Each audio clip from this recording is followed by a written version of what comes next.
स्वागत है आप सभी का बुलेटिन में और आपके साथ मैं हूं पुनीत। प्रदेश में कोरोना पीड़ित मरीजों की संख्या एक बार फिर से बढ़ गई है।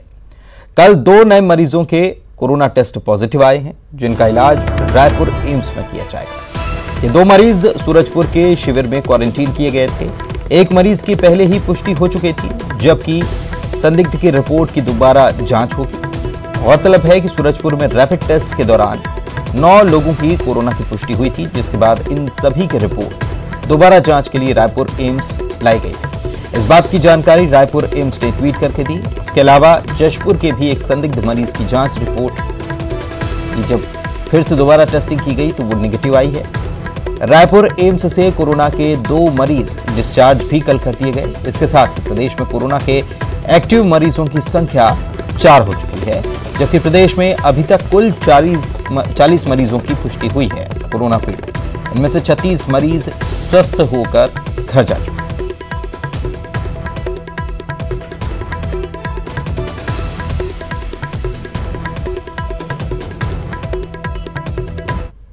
में 10 लोग 163 में चिन्हांकित हुए थे। 153 नेगेटिव पाए गए थे। 10 में से 1 पहले कल पॉजिटिव आ गए थे। शेष 9 में से 2 और अभी पॉजिटिव आए हैं और 1 की रिपोर्ट पेंडिंग थी। मेरे पास उसकी रिपोर्ट अभी तक आई नहीं है। उनको दोबारा टेस्ट कर रहे थे, तो इतने वो 10 में से 3 फिलहाल पॉजिटिव पाए गए हैं। ये दूसरे राज्य के लोग थे जो यहाँ मजदूरी नहीं कर रहे थे। महाराष्ट्र से लोग बसों में, ट्रकों में भर भर के लाके इनको छत्तीसगढ़ की सीमा में गैर जिम्मेदाराना उन लोग काम कर रहे थे और केंद्र सरकार को इसमें देखना चाहिए था कि वो ला के बसों में और छोड़ दे। सूरजपुर के 2 और मरीजों में कोरोना की पुष्टि हुई है और अभी 1 की रिपोर्ट आना भी बाकी है। जो 9 लोग सामने आए थे उनके बारे में जानकारी निकलकर सामने आई है। अवधेश हमारे सहयोगी हमारे साथ फोन लाइन पर जुड़े हुए हैं, उनसे जानकारी लेते हैं कि अभी प्रदेश में कुल स्थिति क्या है। खास तौर पर अवधेश, सूरजपुर और जशपुर का तो नेगेटिव मामला सामने आ ही चुका है, लेकिन सूरजपुर का क्या स्थिति साफ हो गई कि वो जो 9 मरीज सामने आए थे, संदिग्ध थे, उनमें से कितने पॉजिटिव हो गए?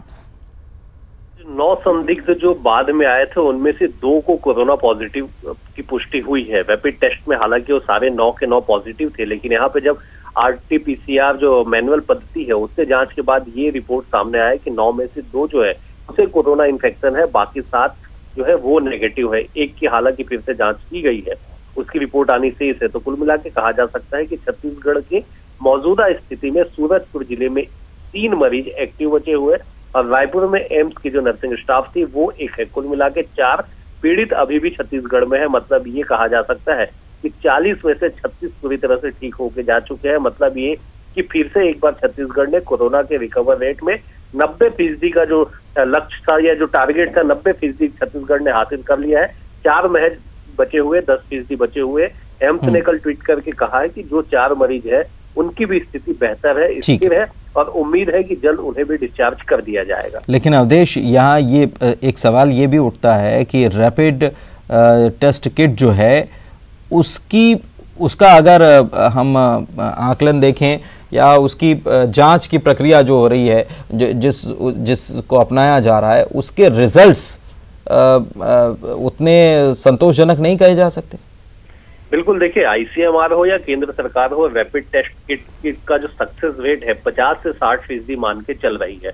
केंद्र ने भी कहा है कि 50 से 60% अगर हमको सही रिजल्ट मिलता है तो कोरोना की जांच में न केवल तेजी आएगी बल्कि एहतियातन भी और कदम उठाने में सहयोग मिलेगा। लेकिन छत्तीसगढ़ में जो 10 मामले पे जांच हुई, जो पॉजिटिव आए उनमें से 3 को ही पॉजिटिव मिला। मतलब ये कि छत्तीसगढ़ में 30% इसका सक्सेस रेट रहा, 70% इसमें नेगेटिव रिजल्ट आया। तो जो निश्चित तौर पे चिंता का विषय है कि आखिरकार प्रदेश में जहाँ पे लाखों श्रमिक जो है वो बाहर है, उनको भी आना विशेष छत्तीसगढ़ में उसकी तमाम पहल जारी है। और ऐसे में जब लाखों की संख्या में 1 लाख से ऊपर अधिक अगर श्रमिक छत्तीसगढ़ आएंगे तो उनका रैपिड टेस्ट किट से ही जांच किया जाएगा, रैंडमली उनकी जांच की जाएगी। तो ऐसे में रिजल्ट को लेके, वास्तविक स्थिति को लेके कुछ उहापोह की स्थिति बनेगी। अब उन तमाम चुनौतियों से कैसे सरकार निपटेगी, कैसे विभाग उन तमाम चीजों का इंतजाम करेगी, ये आने वाला वक्त तय करेगा। मगर इतना तो तय है कि जहां एक और देश के अन्य राज्यों में लगातार कोरोना से जो स्थिति है लगातार बिगड़ते जा रही है, छत्तीसगढ़ ने तीसरी बार 90% अचीव किया है। बिल्कुल, छत्तीसगढ़ के लिए ये राहत की खबर है। एक खबर और आई थी कि एक मजदूर की मौत हो गई थी, उसकी मां की भी तबीयत खराब है। आंध्र प्रदेश से वे लोग आए थे और छत्तीसगढ़ में पैदल आए थे। उस जो जानकारी है उस पर स्वास्थ्य विभाग ने कोई संज्ञान अभी तक लिया है? वहां की टीम रवाना हुई है? हाँ बिल्कुल, देखिए जिस आंध्र प्रदेश से आए मजदूर पैदल चलने से जो मजदूर की जो मौत हुई थी, स्वास्थ्य विभाग ने इस पूरे मामले पे जांच करने के लिए कहा है। जिले के कलेक्टर को कहा गया है, सीएमएचओ को कहा गया है कि पूरे मामले पे जांच रिपोर्ट तैयार करके पेश करें। साथ ही साथ उस पीड़ित जो मृत मजदूर था उसका कोरोना जांच भी किया जाए, ताकि कहीं जो उसका रिजल्ट है वो पॉजिटिव या नेगेटिव ना हो। अगर पॉजिटिव होता है तो उसके साथ अन्य जो लोग थे उसकी भी न केवल जांच की जाएगी बल्कि क्वारंटाइन भी किया जाएगा और आगे का भी ट्रीटमेंट किया जाएगा। तो कुल मिला के ये कि उस मौत के मामले पे भी सरकार ने गंभीरता दिखाई है। जांच के लिए कलेक्टर को, सीएमएचओ को कहा गया है। बहुत बहुत शुक्रिया आपका अवधेश इस तमाम जानकारी के लिए। कोरोना संक्रमण को रोकने के लिए राज्य में बेहतर प्रयास हो रहे हैं। स्वास्थ्य विभाग इस दिशा में बेहतर और कारगर प्रयास कर रहा है। प्रदेशवासियों के लिए ये एक सौगात से कम नहीं। कोरोना जांच अब रायगढ़ में भी होगी। वायरोलॉजिकल लैब यहां पर शुरू होने से जांच में तेजी आएगी। स्वास्थ्य मंत्री टी.एस. सिंहदेव ने कहा है कि अब जांच में और तेजी आएगी। स्वास्थ्य मंत्री ने अपनी योजना बताते हुए कहा है कि प्रदेश के 3 मेडिकल कॉलेज राजनांदगांव, बिलासपुर, अंबिकापुर में भी जल्द से जल्द इसे खोलने की तैयारी की जा रही है।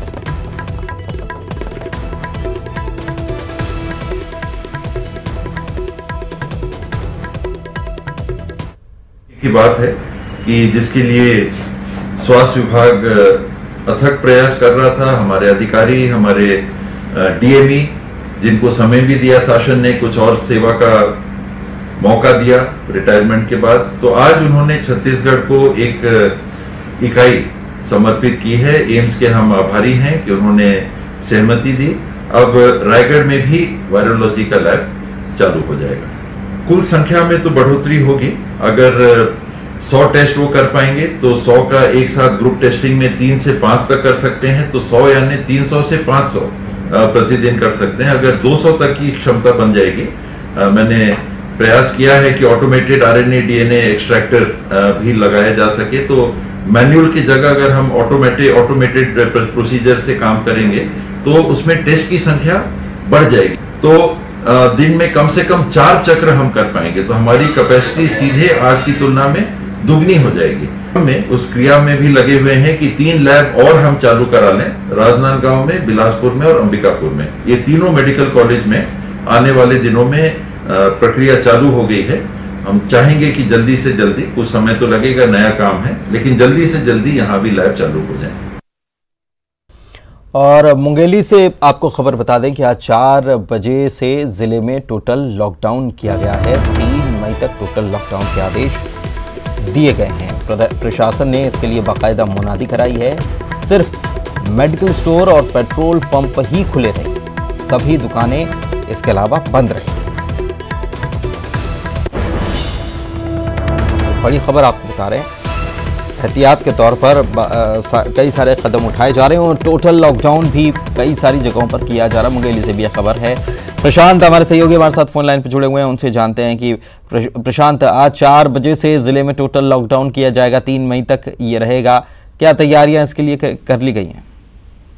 जी पुनीत, मैं बता दूं कि जिला प्रशासन ने सभी तैयारियां कर ली है। जिले के 13 स्थानों पर जो दूसरे जिलों की सीमाएं हैं उन पर नाकेबंदी कर दी गई है और इन जगहों पर तहसीलदार, नायब तहसीलदारों की तैनाती की गई है, जिससे किसी भी बाहरी लोगों का आना जाना पूरी तरह प्रतिबंधित रहे। इसके साथ ही मुनादी कराई गई है। गांव में, नगरीय क्षेत्रों में सभी जगह मुनादी कराकर लोगों से अपील की गई है कि किसी भी हाल में वो घरों से बाहर न निकले और घरों पर ही रहें, क्योंकि आज 4 बजे से 3 मई तक टोटल लॉकडाउन रहेगा। इस दौरान सभी दुकानें बंद रहेगी, केवल मेडिकल और पेट्रोल पंप की सुविधाएं ही जारी रहेगी।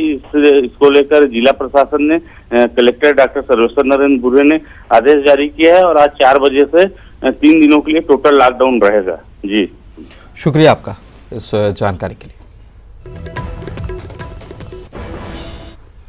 और इधर कोरबा जिला कोरोना से मुक्त हो गया है। एक बड़ी और अच्छी खबर यह है कि कोरबा जिला कोरोना से मुक्त हो गया है, क्योंकि जिले के सभी 28 मरीज जो सामने आए थे डिस्चार्ज हो चुके हैं, ठीक होकर घर जा चुके हैं और करीब 1 महीने के बाद कोरबा जिला कोरोना मुक्त हो गया है। हॉटस्पॉट ये बना हुआ था छत्तीसगढ़ में। पूरे देश भर के हॉटस्पॉट की बात की जाए तो कोरबा भी इनमें से एक था, क्योंकि ये इसी एक जगह से 28 मरीज सामने आए थे कोरबा जिले से। और यहाँ पर 30 मार्च की देर रात पहला मरीज मिला था। कोरबा के कोरोना मुक्त होने पर एक बड़ी राहत कह सकते हैं कि मिली है सभी को। कुल 40 में से 28 मरीज सिर्फ कोरबा में ही मिले थे और इनमें भी कोरबा के कटघोरा में ये मिले हुए थे। तो कोरबा जिला जो है वो रेड जोन में किया गया था, रेड जोन घोषित किया गया था और कटघोरा को हॉटस्पॉट बताया गया था। यहाँ पर बड़ी संख्या में मरीज मिले थे। लेकिन अच्छी बात यह है कि अब कोरबा जिला कोरोना से मुक्त हो गया है, क्योंकि जितने भी मरीज मिले थे सभी मरीज ठीक होकर घर जा चुके।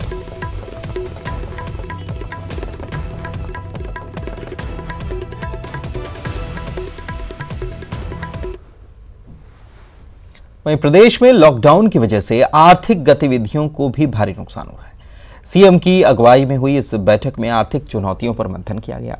वित्त विभाग ने लॉकडाउन के बाद की आर्थिक स्थिति पर चर्चा की। इस बात की जानकारी मुख्यमंत्री ने ट्वीट कर दी और उन्होंने इस बैठक में कहा कि लॉकडाउन के कारण होने वाली आर्थिक चुनौतियों की अभी से तैयारी करना जरूरी है।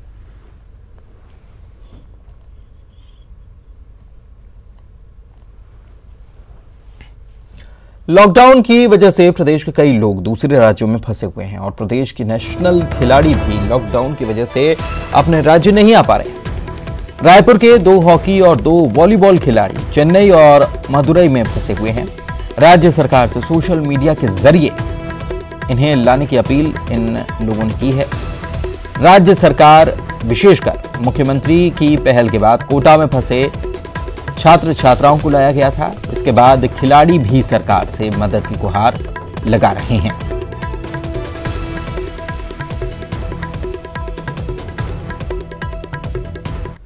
जी, मेरा नाम सारिका कौशिक है। मैं जिला धमतरी छत्तीसगढ़ से हूँ। मैं मदुरई तमिलनाडु में मंगेरकरसी कॉलेज में की एक छात्रा हूँ। मैं यहाँ स्पोर्ट्स कोटा से पढ़ाई कर रही हूँ। कोरोना वायरस के कारण हमें बहुत सी परेशानियाँ हो रही हैं। कोरोना वायरस के कारण कॉलेजेस के हॉस्टल भी बंद हो चुके हैं, जिसके कारण मैं अपनी एक शिक्षिका के घर में रुकी हुई हूँ। अतः आपसे निवेदन है कि आप मुझे मेरे घर पहुँचाने में मेरी सहायता करें। माननीय मुख्यमंत्री जी, मेरा नाम संजना कौशिक है। मेरा नाम साक्षी कौशिक है। मेरा नाम कुर्णिका श्रीवास्तव है। हम जिला धमतरी छत्तीसगढ़ के रहने वाले हैं। हम प्लेयर्स हैं और हम यहाँ स्पोर्ट्स कोटा से हमारा एडमिशन हुआ है, तो हम यहाँ के MOP वर्षा कॉलेज में कॉलेज के स्टूडेंट्स हैं। कोविड-19 के कारण हमें बहुत सारी परेशानियाँ यहाँ हो रही हैं। हमारे सब साथी अपने घर जा चुके हैं और हमें यहाँ खाने पीने की भी बहुत प्रॉब्लम हो रही है। हमने सुना है कि कोटा के किसी स्टूडेंट्स को कई स्टूडेंट को वहाँ लाया जा चुका है। तो सर प्लीज़ आप भी हमारी हेल्प करें, हमें अपने घर पहुँचा दें। लॉकडाउन की वजह से बिलासपुर के सैकड़ों छात्र विदेश और दूसरे राज्यों में फंसे हुए हैं। अटल बिहारी वाजपेयी यूनिवर्सिटी के 11 छात्र पिछले 1 महीने से गुजरात में फंसे हैं। इन छात्र छात्राओं ने वीडियो के जरिए सरकार को अपनी परेशानी बताई है और घर वापसी की गुहार लगाई है। गुजरात में फंसे बच्चों के परिजनों ने विधायक को मुख्यमंत्री के नाम ज्ञापन सौंपकर बच्चों की घर वापसी को लेकर गुहार लगाई और हेल्प मिले। मैं यहाँ की आपको सिचुएशन बताना चाहती हूँ। हम यहाँ पे गवर्नमेंट बिल्डिंग में रहते हैं, जहाँ पे पर फ्लोर एक वॉशरूम है और हर फ्लोर में 50 to 60 स्टूडेंट्स हैं जो कि कॉमन वॉशरूम यूज करते हैं। तो अगर एक भी सस्पेक्ट होता है या एक भी इन्फेक्टेड होता है तो जाहिर सी बात है हम सब में ये चीज फैलेगी, क्योंकि हम कॉमन वॉशरूम यूज करते हैं। एक बेडरूम में 3 से 4 बच्चे रहते हैं और कॉमन किचन यूज करते हैं। और यहाँ के केसेस के हिसाब से पर डे 150 केसेस अराइज हो रहे हैं और यहाँ हाइजीन और सैनिटेशन हमें एकदम प्रॉपर नहीं हो। माननीय शहर विधायक श्री शैलेश पांडे जी एवं माननीय स्वास्थ्य मंत्री श्री TS महादेव जी एवं संवेदनशील माननीय मुख्यमंत्री श्री भूपेश बघेल जी से निवेदन है कि हमें गुजरात से हमारे गृह ग्राम बिलासपुर छत्तीसगढ़ वापस भेजने की कृपा करें। वो गुजरात में गए हुए थे ट्रेनिंग करने के लिए, जो वहाँ लॉकडाउन में फंस गए। उनके पेरेंट्स आए थे और उन्होंने मांग करी थी। मैंने उनकी बात को सुनकर उनके आवेदन को और माननीय मुख्यमंत्री जी को अवगत भी करा दिया है। शासन स्तर पर इसका जल्द ही जल्द निर्णय होगा, उन बच्चों को बिलासपुर वापस लाया जाएगा। लेकिन ये यूनिवर्सिटी का मामला कोई पहल करना चाहिए था, लगता है आपके बच्चे नहीं किया होगा, यूनिवर्सिटी ने भी किया होगा, ऐसा नहीं मान सकते हैं। उन्होंने अपने स्तर पे किया होगा, मैंने अपने स्तर पे किया होगा। यहां रुक रहे हैं एक ब्रेक के लिए, जल्द लौटेंगे। ब्रेक के बाद आपका स्वागत है। सीएम भूपेश बघेल ने वनोपज की खरीद को लेकर ट्वीट किया है। छत्तीसगढ़ में सबसे ज्यादा वनोपज की खरीदी हुई है। 18 करोड़ 63 लाख से ज्यादा वनोपज की खरीदी की गई है। सीएम ने ट्राइफेड के आंकड़ों का हवाला दिया है और उसको लेकर ट्वीट किया और जानकारी साझा की।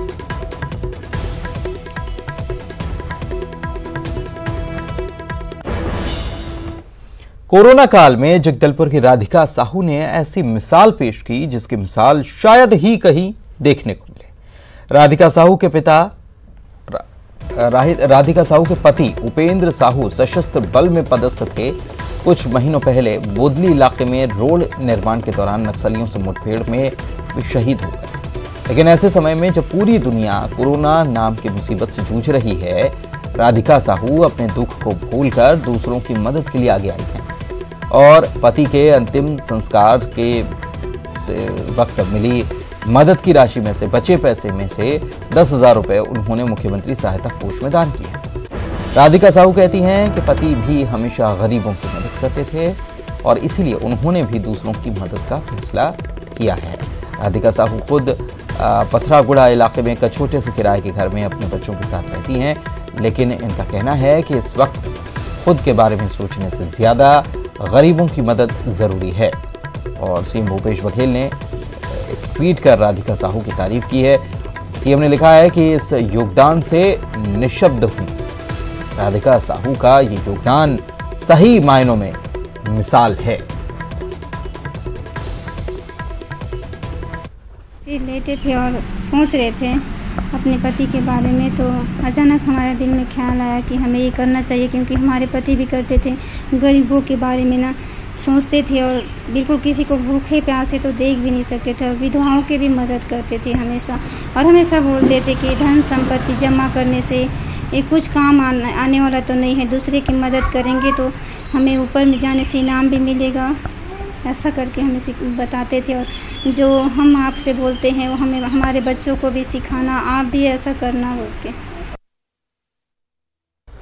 लॉकडाउन के दौरान जशपुर झारखंड ओडिशा सीमा पर तैनात ड्यूटी ऑफिसर से बहस करते महिला का वीडियो सामने आया है।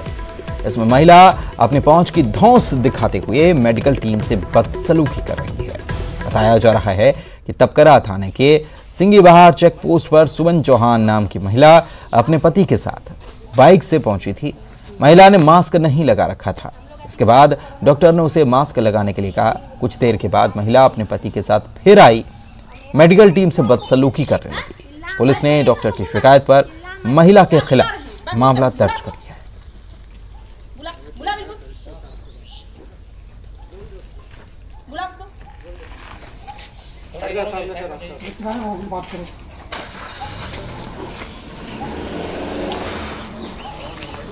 हमारे बॉर्डर जो झारखंड और उड़ीसा से लगा हुआ ग्राम सिंगी बहार है, वहाँ पर बैरियर ड्यूटी लगाई गई थी।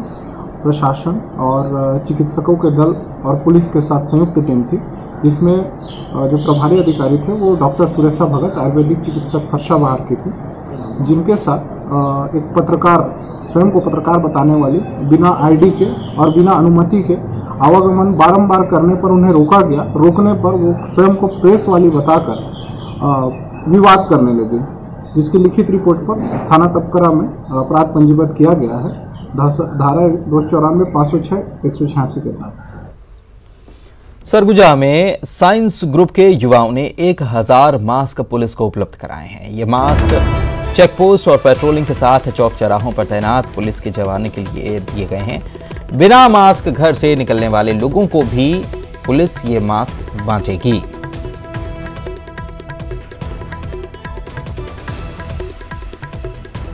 हम हम लोग को 1000 मास्क दिए हैं सरवोजा साइंस ग्रुप ने। उनके प्रतिनिधि आए हुए थे, इंद्रजीत सिंह जी और अंचल ये आए हुए थे और इन्होंने बोला कि हम लोगों के पास में मास्क रखे हुए थे जिसको हम पुलिस के माध्यम से बांटना चाहते हैं। हमारा बल लगा है प्रत्येक चौक चौराहों पे। कई लोग ऐसे होते हैं जिनके पास मास्क नहीं है या मेडिकल स्टोर में उपलब्धता जब कभी नहीं होती है, तो वैसी परिस्थिति में हम उनके जो दिए गए मास्क हैं उनको हम अपने पास रखेंगे प्रत्येक चौक में, और जो भी व्यक्ति है जिसके पास मास्क नहीं है हम उनको वो वितरित कर देंगे। तो ये हमारे माध्यम से उन्होंने वितरित करने के लिए दिया हुआ है और हम उनको आभार व्यक्त करते हैं। जगदलपुर में जिले के अलग अलग थाना इलाकों के 121 पुलिस जवानों का कोरोना टेस्ट कराया गया था। सभी की रिपोर्ट निगेटिव आई है। पुलिस जवानों के कोरोना टेस्ट की प्रक्रिया अभी भी जारी है।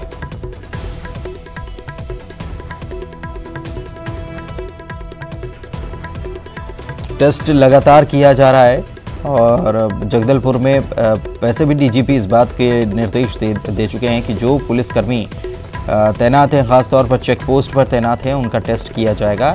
तो इसी के तहत लगातार पुलिस जवानों का टेस्ट किया जा रहा है और 121 जवानों का जो टेस्ट किया गया था सभी की रिपोर्ट निगेटिव आई है। इधर बिलासपुर में लॉकडाउन के नियमों की धज्जियां उड़ाई जा रही हैं। दूसरे राज्यों से लोग शहर में आ रहे हैं। यहां पर मध्य प्रदेश के 5 मजदूर बिल्हा के लिए और 3 रायपुर से झारखंड जाने के लिए पहुंचे। जिले के बाहर से पहुंचे लोगों को जांच के बाद क्वारंटीन किया जाना चाहिए, लेकिन इन मजदूरों को कार में सोशल डिस्टेंसिंग का उल्लंघन करते हुए बिल्हा की ओर ले जाया गया।